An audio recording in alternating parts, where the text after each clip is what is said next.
Welcome to dialogue with Salman Shah. मेरा नाम सलमान शाह है और इस प्रोग्राम में हम पाकिस्तान के इक़्तिसादी उमूर पे गुफ्तगू करते हैं। इस वीक जो हम बात करेंगे वो पाकिस्तान की ऑटोमोबाइल इंडस्ट्री के ऊपर गुफ्तगू करेंगे और ये देखेंगे कि पाकिस्तान में ऑटो इंडस्ट्री की ग्रोथ मुनासिब है या गैर मुनासिब है, क्या पॉलिसीज़ हैं और कैसे इसको फर्दर इम्प्रूव किया जा सकता है। वैसे देखा जाए तो दुनिया में तकरीबन 80 मिलियन यूनिट्स गाड़ियों के बनते हैं और जो भी बड़ी मेजर इकोनॉमीज़ हैं उनकी रीढ़ की हड्डी जो है वो ऑटो इंडस्ट्री होती है और ऑटो इंडस्ट्री को प्रमोट करने में दुनिया की तमाम ममालिक जो हैं पूरी कोशिश करते हैं। एक वक्त था ये कहा जाता था what is good for general Motors is good for America, यानी कि अगर जनरल मोटर के लिए कोई अच्छी पॉलिसी बनती है तो वो अमेरिका के लिए एक अच्छी पॉलिसी है। This was the extent of the pride जो कि अमेरिका अपनी ऑटो इंडस्ट्री में रखता था। और उसके बाद आप देखें कि चाइना जो उभरा, जिसने अब अमेरिका को ओवरटेक कर लिया, 18 मिलियन कार्स चाइना बना रहा है और चाइना ने ऑटो इंडस्ट्री को एक पिलर इंडस्ट्री का दर्जा दिया हुआ है। और पिलर इंडस्ट्रीज़ वो इंडस्ट्रीज़ हैं जो चाइना की इकोनॉमिक ग्रोथ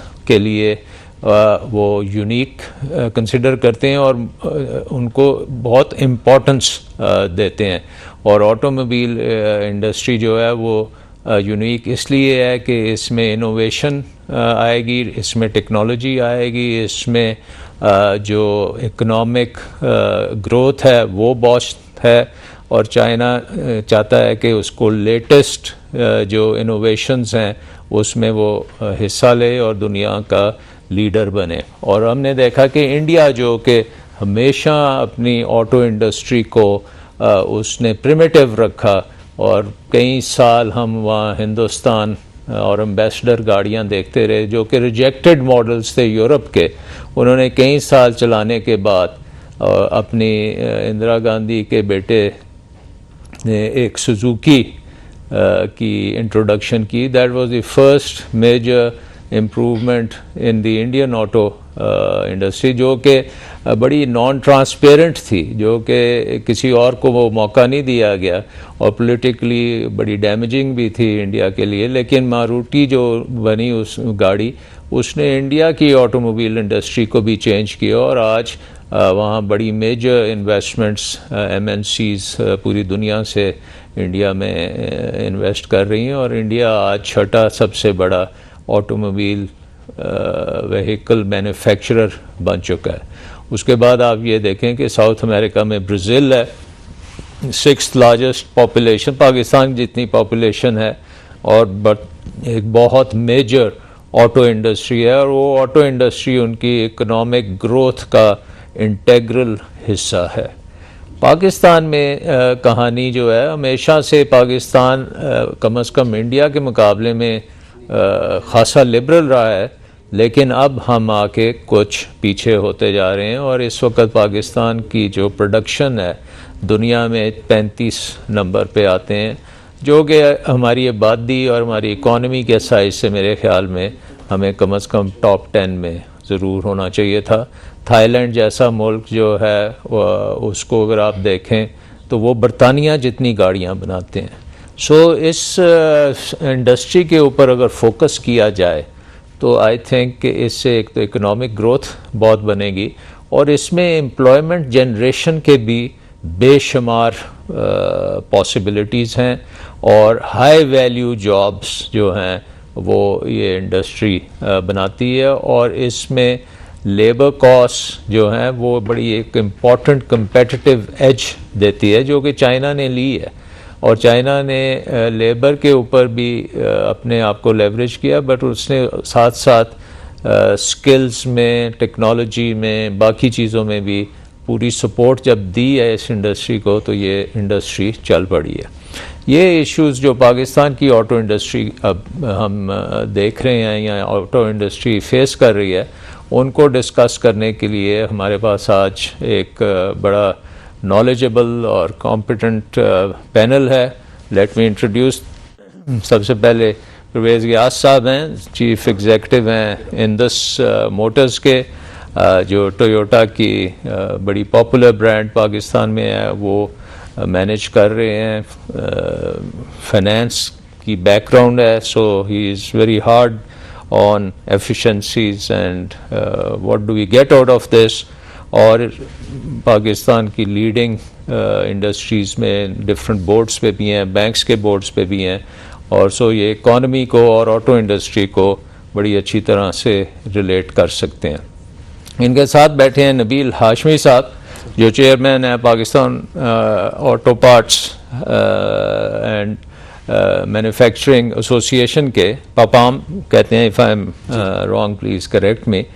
तो आप पार्ट्स बनाते भी हैं और इन्होंने पाकिस्तान ऑटो इंडस्ट्री की ग्रोथ में हिस्सा लिया है, और अब कहते हैं कि ये एक्सपोर्ट्स भी आप कर रहे हैं। तो नबील साहब, आई थिंक आपसे बेहतर नहीं कोई आदमी हो सकता who can tell us the benefits and of course what are the hurdles facing this industry. साथ अब्दुल वहीद खान साहब हैं, फॉर्मर मेंबर हैं FBR के, इस वक्त डायरेक्टर जनरल हैं पाकिस्तान ऑटोमोबाइल्स मैन्युफैक्चरिंग एसोसिएशन के। इनकी बड़ी यूनिक इंसाइट है कि अब क्योंकि ये इंडस्ट्री की तरफ से भी डायरेक्टर जनरल हैं पूरी एसोसिएशन की, और पहले ये गवर्नमेंट में भी रह चुके हैं, सो इन्होंने दोनों साइड से देखा है कि क्या पर्सपेक्टिव्स हैं और कैसे अब इन को कोइंसाइड किया जा सकता है इंटरेस्ट गवर्नमेंट के और ऑटो इंडस्ट्री के, जिससे पाकिस्तान की इकोनॉमिक ग्रोथ में ऑटो इंडस्ट्री अपना यूनिक रोल प्ले करे। परवेज़ साहब, आप बताइए कि पाकिस्तान की auto industry, is it a sick industry, is it a healthy industry, या आपको इसके ऊपर कुछ परेशानी है, या you think it's a bright future? जी, सिक इंडस्ट्री तो मैं कहीं से नहीं कहूँगा उसको। फ्यूचर इज़ इंडीड ब्राइट, इसलिए कि आबादी बहुत है, और जिस तरह, और ख़ास तौर पे वो आबादी जो कि एक एम्प्लॉयमेंट एज में होती है, और जो इस वक्त उनकी तादाद से 44% ऑफ द टोटल पॉपुलेशन है, और ये एक और 10-15 साल के बाद 66% हो जाएगी। और जितने यंग लोग हैं, और जिस तरह वो मोबिलिटी भी चाहते हैं, और जिस तरह इंफ्रास्ट्रक्चर बढ़ेगा, गाड़ियों की तादाद बढ़ेगी। सो आई मीन, इसमें यू फील के जो भी जॉब मार्केट में जब आएगा, जॉब शॉप्स करेगा, तो ट्रांसपोर्ट के लिए उसने गाड़ी में 2 व्हीलर्स भी हैं, 3 wheelers, 4 wheelers, so he needs mobility. It's a very unfortunate कि इतना बड़ा मुल्क है, हमारे पास कोई मैस ट्रांजिट सिस्टम नहीं है, और बच्चे स्कूल भी गाड़ियों में जाते हैं, जो कि मुल्कों में नहीं होता, लेकिन you have to take good with the bad. इसमें जो मसला है, जिस तरह हम प्रोग्राम शुरू करने से पहले बात कर रहे थे, इसकी समझ आई थिंक जो ब्यूरोक्रेट्स हैं, या पॉलिटिशियंस हैं, या पॉलिसी मेकर्स हैं, आई थिंक उसमें कम है। किस पॉइंट ऑफ व्यू से, मतलब from a bureaucrats point of view, number 1 के ब्यूरोक्रेट को समझने की क्या ज़रूरत है? Why do we need to go to the bureaucrat?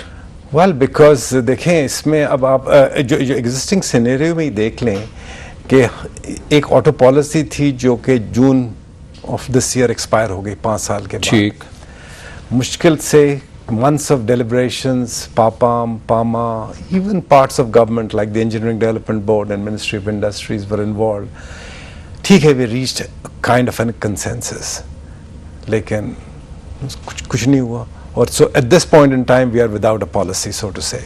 वैसे ये बाकी मुल्कों में भी पॉलिसीज होती हैं, मतलब जैसे चाइना में तो डेफिनेटली देयर इज पॉलिसी के ऑटोज़ को सर्टन उनके टारगेट्स भी दिए जाते हैं, और R&D के टारगेट्स भी, इनोवेशन के भी टारगेट्स हैं। चाइना में ये भी है कि आपने डोमेस्टिक कितने ब्रांड्स बनाने हैं और किस किस प्रोविंस में जाना है, and all those, so it's quite an elaborate policy. I am sure China will have it, या other countries do have policies, ऐसी तो कोई बात नहीं है, और पॉलिसीज, लेकिन यहाँ पे भी काफ़ी तसादम है ना, कि एक तरफ से हम बात कर रहे हैं एक लॉन्ग टर्म ग्रोथ की, और प्लानिंग कमीशन कहता है कि बिल्कुल ही ड्यूटीज ख़त्म कर दी जाए। अब बात यह है कि आप पहले डिसाइड कर लें कि इस मुल्क को एज अ मैन्युफैक्चरिंग नेशन चाहते हैं कि ये ग्रो हो या एज अ ट्रेडिंग नेशन। ये फैसला बहुत ज़रूरी होता है, इसलिए कि अगर आप बेशक अगर आप अफोर्ड कर सकते हैं ड्यूटी ज़ीरो कर दें और let the Rolls Royces and the Mercs सब आए ज़ीरो ड्यूटी पे, अगर आप समझते हैं कि उसको अफोर्ड कर सकते हैं। वैसे ये क्या वजह है कि do we need some period of protection for our auto industry, या मसलन अमेरिका में तो ड्यूटीज कम ही होंगी ना, anybody can bring the cars into America, duty free आती होंगी मोस्ट प्रॉब्ली, क्या रेट होगा वहाँ पे? अमेरिका में तो ज़्यादा से ज़्यादा 5% से ज़्यादा। So what we are saying is कि at this point in time अगर यहाँ पे एक बेस आपने बनानी है ऑफ मैन्युफैक्चरिंग और वेंडर्स इंडस्ट्री को डेवलप करना है, तो आप इनको थोड़ा सा बिल्कुल प्रोटेक्ट करके थोड़ा सा लेकर आए, क्रिटिकल मास बन जाए। अच्छा। और उसके बाद जैसे जैसे वॉल्यूम्स बढ़ते जाएं आप अपने टैरिफ्स को कम करते जाएं। So it's a issue of a learning curve, या is it an issue of economies of scale? I think it's both. It's both. It's both. अच्छा। मेरे ख्याल से इकोनॉमीज ऑफ स्केल है नहीं, और जब विजन बना था जिसके तहत ये पॉलिसी बनी और जो कि एक्सपायर हुई है 2012 में, उस वक्त तो ये था विजन के दिस ईयर 5 लाख गाड़ियां बनेंगी इस मुल्क में। अच्छा, ये विजन था। so 5 लाख अगर 5 लाख का हम अचीव कर लेते टारगेट, तो हमारी कॉस्ट कम होनी थी। बिल्कुल। कितनी कम होनी थी कंपेयर टू 2 लाख? अब कितनी है इस वक्त? क्या हमने अचीव किया? व्हाट डू यू मीन, क्या अचीव किया है? आज कितनी प्रोडक्शन होगी पाकिस्तान में 2012 में? तादाद of cars less than 200,000। Less than 200,000 जी। So if we had achieved 500,000, तो हमारी how do we measure competitiveness in this thing? Well, clearly volume का एडवांटेज ये होता है कि जो आपके अमोर्टाइजेशन कॉस्ट वगैरह होती हैं ऑफ टूलिंग कॉस्ट वगैरह, वो स्प्रेड होना शुरू हो जाती हैं। चले एक ब्रेक मैंने लेनी है, but I want to start right from here कि ये इकोनॉमीज ऑफ स्केल की जो अंडरस्टैंडिंग है ये समझना ज़रूरी है, and I am sure the bureaucrats would need to understand कि ये economies of scale कैसे काम करती है। We'll take a short break.